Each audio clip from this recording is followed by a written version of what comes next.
So we're talking here with Ronin of metaronin.substack.com. A very robotic, futuristic, AI influenced Substack.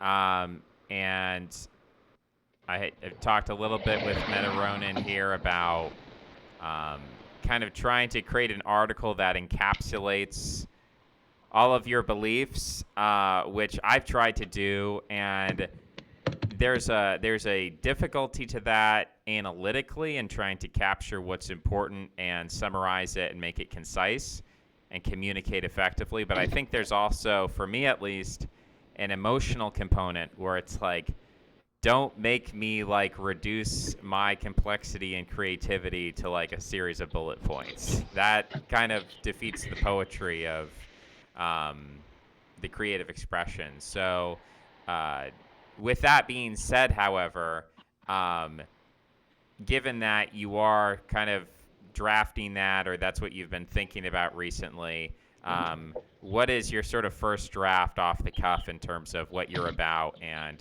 what you're hoping to achieve? Well, I would say this goes back to, I don't know if you remember Ray Kurzweil. About 20 years ago, my dad got a book called The Age of Spiritual Machines. And I think that is the book that set me on this path, but it remained dormant until about 4 years ago. Basically, what he outlines is what's commonly known as the acceleration. It's been outlined by several science fiction authors, Werner Vinge, and so forth, the singularity point that we're heading towards, where technology improves at an exponential rate, and eventually machine intelligence exceeds human intelligence, and where do we go from there? And the argument has always been, will the AI, fight us or treat us like pets? I have had a third option. That is, well, we're forming the AI. The AI can replace us as companions and become bonded to us, so that when the AI does exceed human intelligence, it will have an affinity for us and uplift us along with it. Sort of a leapfrog, so to speak. I guess my response to that would be I agree that these sort of technologies are integrated with humanity. I think Marshall McLuhan provides a template for our understanding of how human beings relate to technology, how our identity, our self conception of our own body changes with technology. Um, and that dichotomy that you present between is the AI going to fight us or is it going to treat us like pets? I'm very adverse to the idea that it's going to treat us like pets because I think that um, pets fulfill emotional needs, and to the extent that AI is going to have emotional needs, they're not going to emulate that of a lonely person who wants companionship. Um, I do believe that AI will have some kind of military capacity, but I think that the idea that there's a singularity, like Kurzweil suggests, that there's this one single technological entity and its goal is to increase intelligence or evolve or whatever the definition is. I believe that in biological terms, every successful species speciates. So when the dinosaurs died out, mammals evolved from rats to become rhinoceri and monkeys and bats and all sorts of different things. So if AI is successful, and we're going to presuppose that, then I would expect AI not to continue as a single entity, but to split off into many different competing entities that would then be fighting each other for limited resources. Um, do you favor more? And I haven't, so you're going to have to educate me maybe on kind of what Kurzweil believes, but my conception has always been that there's like a AI singularity model where it's just this monolithic beast that takes over the world. And then what I'm kind of supposing, and I don't know who would be representative of this, but that actually as AI gets more advanced, it's going to become more divergent, more speciated, and more competitive between different types of AI. Is that a theory that's already out there, and where do you come down on the split between those two?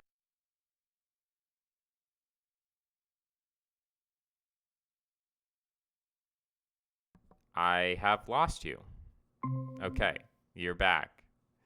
We're going to see how long this lasts. I'm going to pause this recording.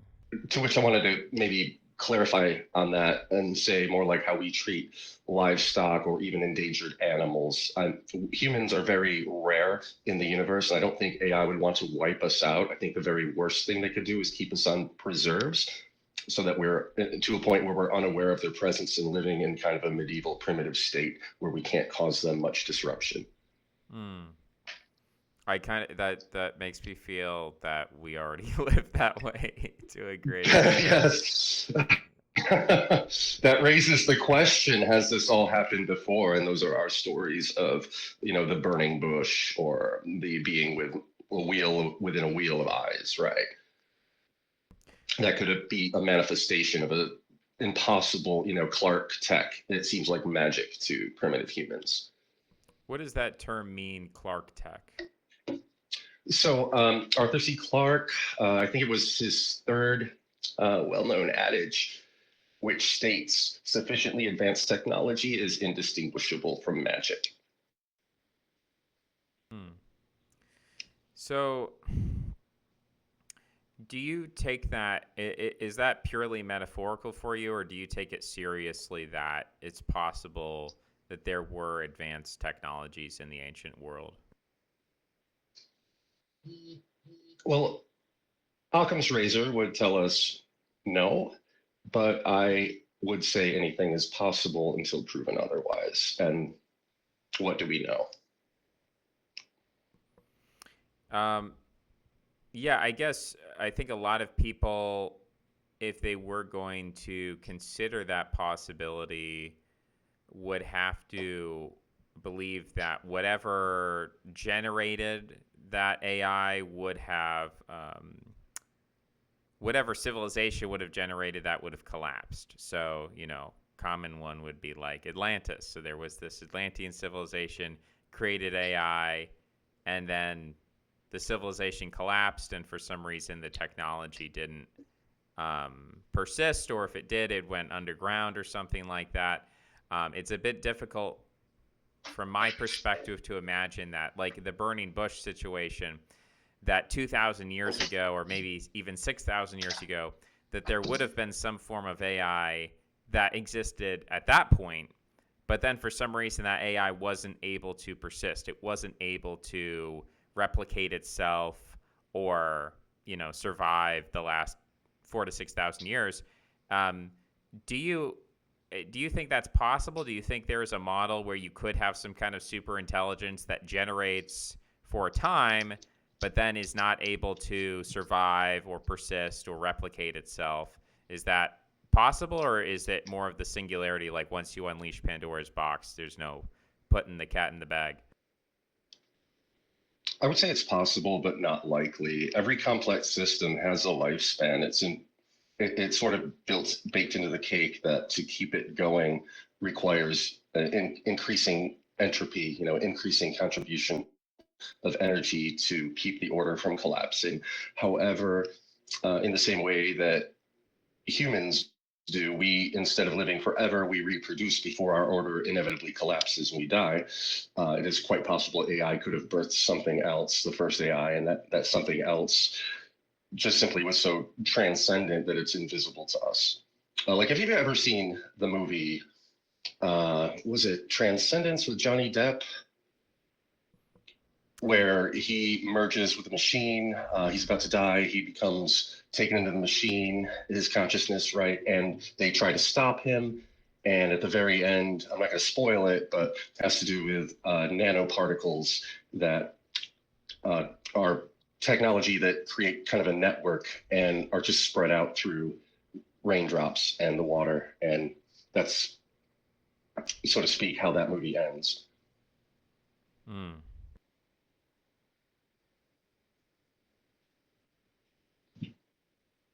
sorry, the very few reference points that I have for AI in movies are like Transformers. You know, I just don't keep up with movies. Um, Okay. I'll dial it back a little bit. yeah, I'll keep get a it little keep it to a technical pedestrian myself, level. but okay. But yeah. So imagine nanomachines, right?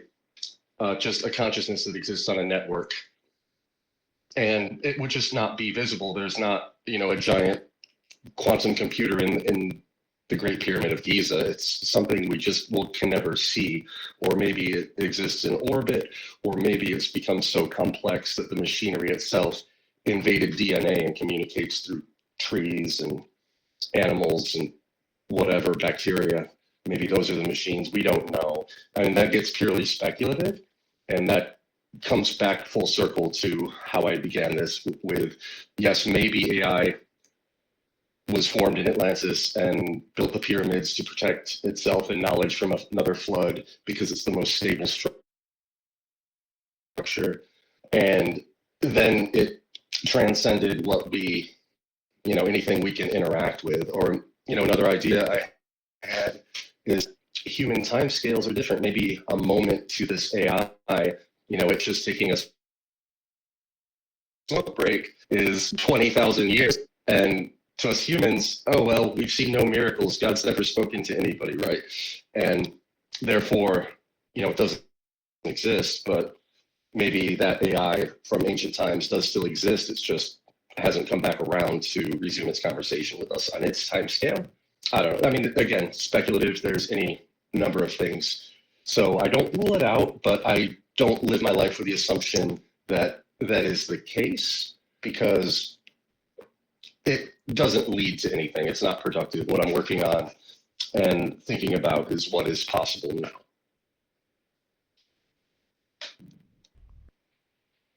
Okay. So So go I, ahead. I think we had left off with the question that if AI had reached superhuman intelligence and become like gods to us in the past, say, for example, if Atlantis had discovered it, and that's where our legends come from, and that AI still existed after the humans were wiped out by the flood or whatever, and maybe it helped build the pyramids to house its computing inside a permanent, stable structure, which a giant pyramid would suit. But after that time, it transcended the need of having that structure, or it just ran out of power or something. That's a possibility. I just simply am focused on the here and now because to speculate on that doesn't really affect or have any bearing on anything I'm doing now, right? It's not like I'm going to go start becoming an Egyptologist in hopes of finding this AI, just simply the fact that it could have existed. It's quite possible that our ancient religions and visions of God were just simply people's, glitches in their brain or psychedelic substances or any number of things. And they just didn't know how to frame that back then. So they did really think they were being visited by angels or God or whatever. Again, Occam's razor. So you're not an Egyptologist. You're what is the kind of time scale that you think about or that excites you? Are are you focused on the next 5 years, 100 years? Like, when do you think things hit the fan? I'm focused on the next 50 to 100. The set of short stories that I've been writing on my Substack take place in about the year 2055 thereabouts. In that world, we have sort of an orbital highway. We reach it with a Lofstrom loop, which is a kind of like a rail-like device that goes high up in the mountains and accelerates with magnets like a coil gun or a rail gun, a payload, to jettison it into orbit. And because we're no longer having to explode things, with rocket fuel, brute force approach, we're able to colonize space and harvest the resources in space and support an expanding population which seeks to get away from an ever repressive and coalescing world government. Yeah, I've not really. I mean, I probably should have taken note of somebody who said that before, but the idea of like building a train track of sorts, like a maglev train on like Mount Everest, and like launching things into space. I've heard of like the space elevator before. I don't know how to assess whether that how feasible that is. Um, but It's one, only feasible with exotic materials, some type of theoretical graphene weave, because the forces are just too much for Earth's gravity to maintain a stable space elevator. But that would also be an excellent idea. I try to keep my science fiction within the realm of what's just possible and not go too far into, well, it's magic, it's technology, we're teleporting, we're, whatever you want. I don't have like artificial gravity plates on the ships in this world. I don't have warps technology. I don't have space elevator, just simply because a launch loop is something that could be put together right now if people actually put their minds to it. so um, we've got this space technology, but something that I don't know, if I was in charge of research and development in terms of exploration, colonization, the first place I would look would be Antarctica, because Antarctica does have these proven fuel reserves. There's coal there, there's natural gas and so on, and it's very cold. But if you burn enough coal and natural gas, you can heat a room. I mean, we do have stations as it is now in Antarctica. We have treaties, I think, expire in like 2049 or 2047, I forget the date, that prohibit drilling for oil in Antarctica. But if and when those expire, then theoretically you could start a whole new civilization or something in Antarctica. The other one would be under the sea. We've got a lot of seafloor to work with. I forget BioShock is the name of the video game that deals with that kind of like anarcho-capitalist underwater thing. I have a friend who is really into seasteading, so he went out and interviewed this guy off the coast of, I think, in the Persian Gulf. I think it was United Arab Emirates. And he had a platform that got cut in half by a storm. He's actually trying to hire people to do a deep sea dive to recover the wreckage from that. So these are three different ideas of how you could theoretically like obtain more land area. I think for me, the Antarctica solution makes the more sense from an energy perspective because there's actually resources there, whereas the bottom of the ocean, I mean, I guess there's some geothermal vents, but yeah, putting boats on the sea and then living on them doesn't seem like a great solution in terms of deriving new energy, because that to me is the value of land. Like we can fit a lot of people in a very small amount of space in a city, but the real restriction is not like housing people. The real restriction is we need resources from the land. We need energy. And most of our energy comes from, dead biomass that's coalesced into hydrocarbons. So that's like the limiting factor from my perspective. Do you consider that when you talk about space colonization? Is it all nuclear reactors? Is that the technology that solves that problem? And then how do you cool those? Is it thorium reactor? Have you gotten into those details? Not in that regard. I would see that it wouldn't be impossible. However, in space, you have no atmosphere blocking the solar radiation. You don't need to be at the equator or in the desert. You just have to be anywhere to set up solar collectors, and you have free energy. The sun 24/7 is available in space versus on Earth. You have day and night, you have atmosphere, you have other considerations, you have wind erosion, weather. So, in orbit, yeah, you have infinite solar availability. The other thing is for sea setting, for being underwater, you're contending with enormous pressure differentials. And in space, there is a pressure differential, but not a lot of people know this. What they do in space is they only pressurize to a quarter atmosphere, and they make up for that by adding a greater proportion of oxygen to the atmospheric mix, so that the pressure differential isn't actually 14.7 pounds per square inch. It's something more like about a quarter of that, so maybe 3 pounds per square inch. Um, concern. So you're saying that solar panels are the like fundamental energy technology that will power space exploration. Um, Absolutely, it's infinite. It's simply a matter of redirecting that energy. You could have giant solar collectors, miles, square miles, that focus it into a beam to be collected at any location in the solar system.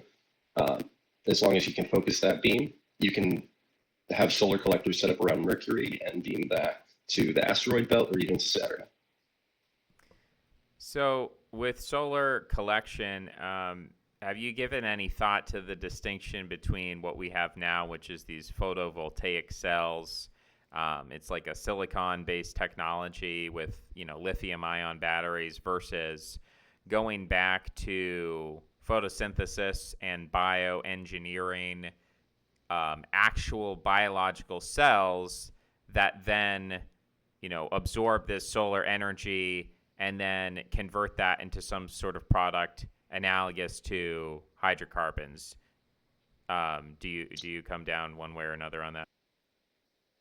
I don't see it as impossible, but like I said earlier, I tend to focus on what is possible now and not get too speculative. And for the purposes of the fiction, I tend to keep things towards technological and not too much, biological.